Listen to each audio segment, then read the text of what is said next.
Assalamualaikum warahmatullahi wabarakatuh. Alhamdulillahirrabbilalamin. Assalatu wassalamu ala asyrafil anbiya'i wal mursalin wa ala alihi wa sahbihi ajmain amma ba'du. Bagaimana kabarnya hari ini? Mudah-mudahan dalam keadaan sehat walafiat semua. Baik, hari ini kita akan membahas tentang bagaimana menyusun desain penelitian. Dalam hal ini penelitian kuantitatif. Kenapa sih kita harus belajar menyusun desain penelitian? Sebab desain penelitian ini merupakan sesuatu yang sangat penting ya, dalam sebuah penelitian. Bahkan ketika kita akan meneliti itu, langkah yang pertama adalah mendesain penelitian itu. Ya. Jadi desain penelitian itu merupakan pondasi dari setiap penelitian ilmiah. Ya. Jadi karena ini sifatnya ilmiah, maka harus disusun dengan sebaik mungkin sesuai kaidah penelitian itu sendiri. Ya. Bahkan tanpa desain yang tepat, data-data yang kita kumpulkan selama ini untuk menunjang penelitian kita, bahkan juga analisis yang kita rancang sedemikian rupa itu tidak akan akurat atau relevan dengan atau tidak mungkin juga tidak sesuai harapan ya, karena tidak didesain dengan baik ya, tidak didesain dengan relevan. Maka penting untuk memahami apa saja sih elemen-elemen yang penting dalam menyusun sebuah penelitian ya. Nah, dalam hal ini penelitian kuantitatif ada 3 hal yang harus dikuasai, yang harus kita ketahui bersama ketika menyusun desain penelitian kuantitatif. Yang pertama adalah mengetahui variabel penelitian. Jadi variabel itu adalah bagian-bagian penting atau bagian yang akan diukur, bahkan juga akan dihubungkan antara variabel satu dengan variabel yang lain. Ya.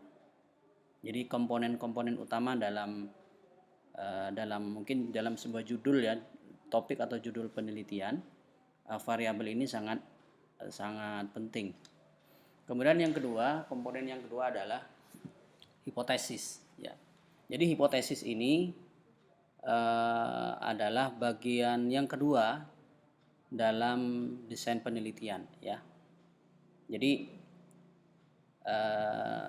hipotesis itu kata lainnya adalah memprediksi. Ya. Kira-kira dari penelitian kita ini hasilnya begini. Ya. Karena pada dasarnya penelitian kuantitatif itu kaitkan antara variabel satu dengan variabel yang kedua. Apakah ada kaitan atau tidak, ada hubungan positif atau hubungan negatif, nah, dan seterusnya. Ya. Kemudian yang ketiga adalah teknik sampling. Ya. Dalam sebuah populasi itu, jadi populasi itu adalah kumpulan orang, kumpulan hewan, kumpulan bahkan tumbuhan dan seterusnya. Nah, itu populasi. Nah, di dalam populasi itu kan tidak mungkin kita teliti semua ya. Tidak mungkin kita teliti semua. Jadi untuk mempermudah maka diambil sampling ya. Diambillah representasi dari populasi itu. Nah, itu yang disebut sampling. Nah, teknik sampling dalam penelitian kuantitatif ini ada beberapa hal memang ya. Nanti kita bahas secara detail. Nah, jadi 3 komponen ini harus kita kuasai ya untuk menyusun sebuah desain penelitian, dalam hal ini kuantitatif. Kita berbicara tentang variabel.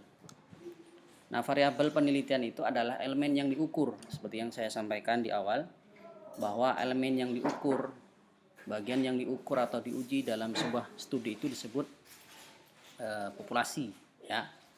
Nah, dan variabel ini harus relevan dengan tujuan penelitian. dan dapat mempengaruhi hasil yang ingin dicapai, ya. Jadi penelitian ini sangat berkaitan dengan variabel, ya. Jadi variabel sangat menentukan tujuan penelitian itu sendiri, ya. Nah, setidaknya ada 3 jenis variabel utama yang perlu diperhatikan, yang sering dibahas oleh para peneliti. Yang pertama adalah variabel independen. Nah, variabel ini mempengaruhi atau menyebabkan perubahan pada variabel yang lain. Contohnya metode pembelajaran, ya.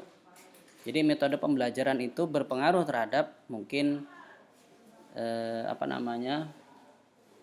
mempengaruhi mungkin prestasi, mungkin perilaku. Nah, jadi variabel independen ini atau variabel bebas adalah variabel yang mempengaruhi atau menyebabkan perubahan, ya, terhadap variabel yang lain. Yang kedua adalah variabel dependen. Variabel yang tidak bebas, ya, adalah variabel yang dipengaruhi atau diukur sebagai hasil dari perubahan variabel independen. Contohnya prestasi belajar, ya. Jadi variabel dependen atau variabel tidak bebas ini dipengaruhi oleh variabel sebelumnya, ya, variabel bebas atau independen. Contohnya prestasi belajar, perilaku, kemudian tingkah laku, kemudian daya tangkap dan seterusnya. Nah, itu contoh dari variabel dependen. Nah, yang ketiga adalah variabel kontrol, ya. Jadi variabel yang dijaga konstan selama penelitian, ya. Jadi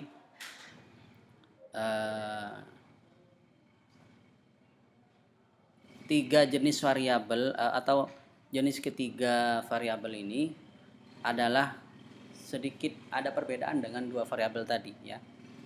Kalau variabel kontrol itu tidak terpengaruh, ya, tidak terpengaruh dari variabel independen, ya. Contohnya usia dan jenis kelamin. Meskipun kejadiannya seperti apa, maka variabel kontrol ini tidak akan mempengaruhi usia, tidak akan mempengaruhi jenis kelamin, ya. Kalau jenis kelaminnya laki-laki, ya tetap laki-laki. Kalau jenis kelaminnya perempuan, ya tetap perempuan, meskipun selama proses penelitian itu ada gejolak dan seterusnya. Yang kedua, menyusun hipotesis penelitian. Nah, hipotesis itu merupakan pernyataan sementara atau bahasa lainnya itu semacam prediksi, ya. Nah, untuk melihat hubungan antara variabel-variabel dalam penelitian, ya. Jadi semacam kita meramal itu namanya hipotesis, ya. Nah, hipotesis itu bentuknya harus jelas, harus spesifik. Maksudnya spesifik itu harus rinci, ya. Kemudian juga bisa diukur dan dapat diuji melalui data, ya. Jadi karakteristik dalam dalam membuat hipotesis itu, pertama harus jelas, yang kedua harus spesifik, yang ketiga harus terukur, yang keempat adalah bisa diuji melalui data, ya. Nah, setidaknya ada dua hipotesis utama, ya, yang sering dipakai oleh dalam penelitian kuantitatif. Yang pertama hipotesis nol atau HO. Jadi lambang atau rumusnya itu HO, ya. H0, ya. Mohon maaf, H0. Jadi kalau hipotesis H0 ini berarti tidak ada hubungan, ya, antar variabel yang diukur, ya. Jadi tidak ada hubungan atau pengaruh antar variabel independen dan dependen. Jadi nggak ada pengaruhnya. Contoh, kita semuanya metode ini mempengaruhi terhadap prestasi belajar apa tidak. Nah, jadi hipotesis nol seperti itu, ya, tidak ada hubungan positif lah, ya. Oke, kemudian hipotesis alternatif, ada hubungan atau pengaruh antar variabel independen dan dependen. Jadi kalau ini kebalikannya, ya, hipotesis alternatif ini H1 ini. Kalau tadi hipotesis nol itu tidak ada hubungan, kalau ini ada hubungan. Oh, ternyata menggunakan metode active learning dalam pembelajaran ternyata mempengaruhi pemahaman ya dalam materi ini. Nah, itu berarti hipotesisnya seperti itu ya. Nah, contoh H0 tidak ada pengaruh metode pembelajaran terhadap prestasi belajar siswa. Ini contoh hipotesis. Kemudian contoh hipotesis alternatif, ada pengaruh positif metode pembelajaran terhadap prestasi belajar siswa. Jadi ini dua contoh dalam hipotesis penelitian yang paling umum seperti itu. Kemudian yang kedua adalah yang ketiga teknik sampling ya. Jadi yang namanya sampling itu adalah kita mengambil perwakilan dari populasi yang ada. Semuanya dalam populasi di kelas semuanya ada berapa siswa di situ ya. Semuanya ada 100 siswa. Berapa yang akan kita ambil? Nah, itu yang namanya sampling. Nah, sampling merupakan proses memilih sebagian dari populasi untuk dijadikan perwakilan dalam penelitian. Nah, pemilihan sampel yang tepat penting agar hasil penelitian itu dapat digeneralisasikan ke seluruh populasi. Digeneralisasikan itu maksudnya bisa dianggap benar, bisa dianggap mewakili dari populasi itu. Ya. Nah, sampling probabilitas random sampling memberikan kesempatan yang sama. Nah, ini adalah salah satu contoh penelitian kuantitatif ya, samplingnya ya. Samplingnya yang pertama sampling ya. Ya, ayah lagi ngajar ini. Ini.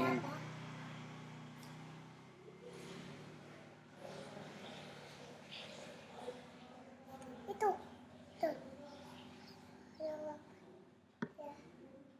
Di sana. Oke. Di sini. Iya. Iya, di situ. Nah, kita lanjutkan. Yang pertama, sampling probabilitas ya.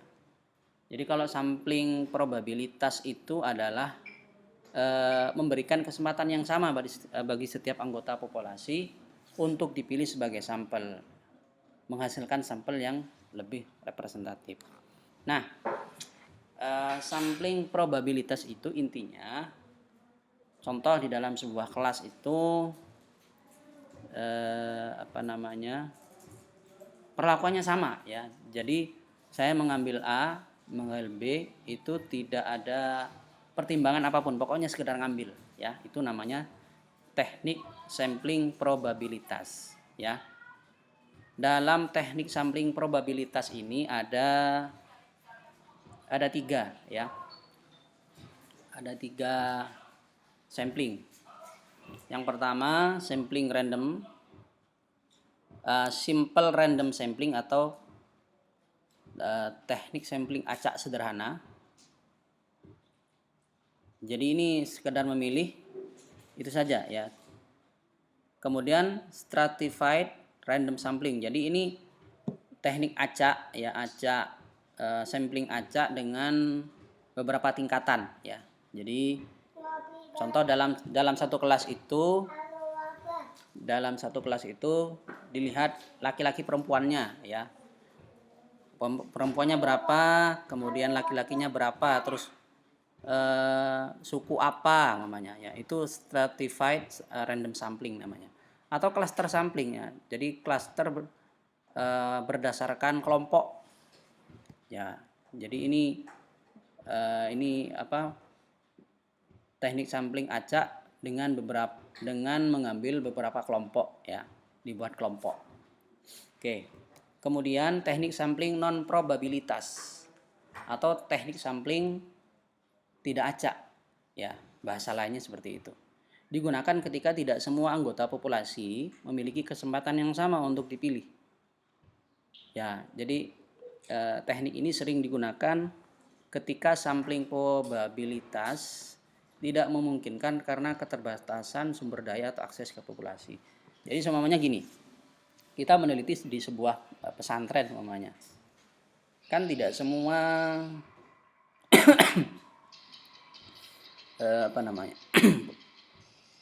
Tidak semua harus kita ambil sebagai sampling ya.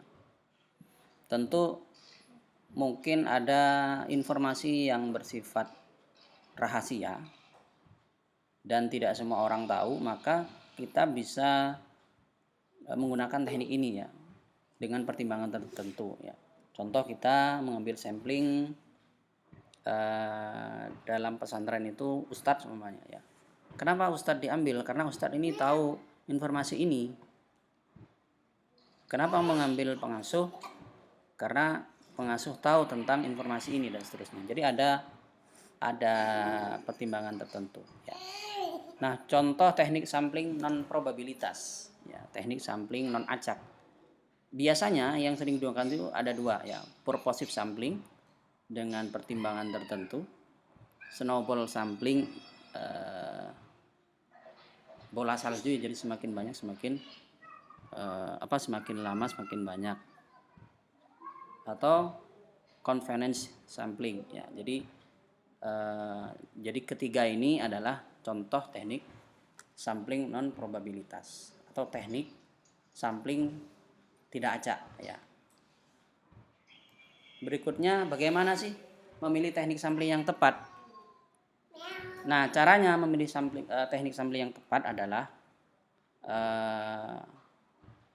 pertimbangkan beberapa hal ya, sebelum menentukan pilihan itu. Yang pertama, jika populasi besar dan heterogen, artinya tidak sama antar